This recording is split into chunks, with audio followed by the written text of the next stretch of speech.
Ramon, I want to kick things off with you. It's been a rough few months for Samsung. It's just been one negative headline after another. We had the exploding smartphones. Now we have the heir apparent that's caught up in this corruption scandal.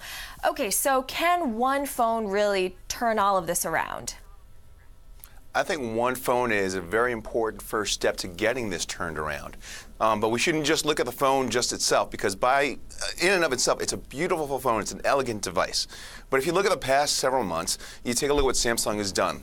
A very thorough investigation, extremely transparent with the process, an 8-point process that they're very comfortable with in terms of quality control, to the point where they're trying to champion it and advise some of its competitors to adopt. So when you put all that together, I have to think that Samsung is feeling very confident that they've solved the problem. They've addressed the issue numerous times. Even today, at today's presentation, they've referenced what happened and underscored their commitment to quality and safety numerous times without having to rehash the whole thing again. So as far as this device is coming out as the first flagship device after the battery debacle, it's a strong first step for Samsung. So David, Ramon called this phone beautiful and elegant. It's come out with a smattering of additional features. I mean, what's the consumer reaction been like so far, though? Well, it is beautiful, and I think Samsung really made a good move delaying its initially planned introduction from Mobile World Congress to now. It even helps underscore how seriously they take the process of getting it right before they release it. I think people are going to love this phone. Will it turn around the company's fortunes? That's another matter, because I think this company has, not Uber scale problems, but a lot of challenges facing it.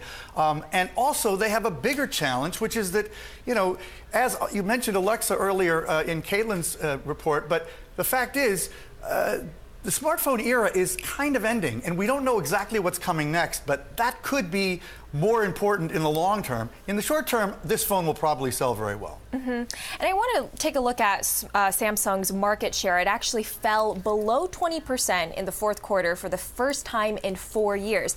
Now, they obviously have competition coming from Apple on the high end, but they also have lots of up-and-comers like Oppo and Huawei. So, Ramon, what do you think is the main source of pressure there? What's causing this drop in market share? Well, if you take a look at where Samsung is competing, it clearly has its position staked out in the high end of the market, where you see all the Galaxy S8 and the Galaxy Note devices. But as you go further on down the tiers into the mid-range, that's getting constantly squeezed. Then you go into that low range or entry-level range, usually about $150 and below. That's a dangerous part of the market to play for Samsung, even if they can get scale, because it ends up being a contest for how low can you price your smartphone. And if you look at some of the vendors, not Oppo or Huawei, but a number of smaller and regional companies that competing in all over in Asia that are willing to lose money in favor of gaining market share, and that's a very, very dangerous market to play in when the market itself is growing at about single-digit territory. So as far as the S8 concerned, this is really going to help Samsung cement its position in that high end, and hopefully generate some money, because let's face it, these are not inexpensive devices. So that's going to help Samsung in the long run too. Right, you said it. These are going to be quite pricey, and in the meantime, it seems like the iPhone 7, 7 Plus are going to be the main competition until they come up with Apple comes up with their new updated phone. I mean, David, what's your initial reaction on how this may stack up to what's coming from Apple? Well, one of the things that really matters is China, and it's not just because China has several competitors, but also because the market is so vast there.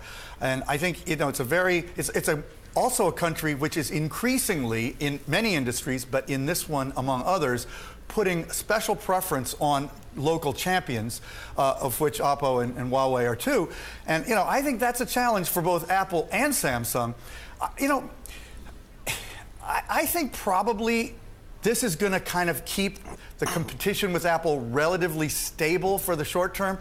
The real open question is, how great is the next iPhone?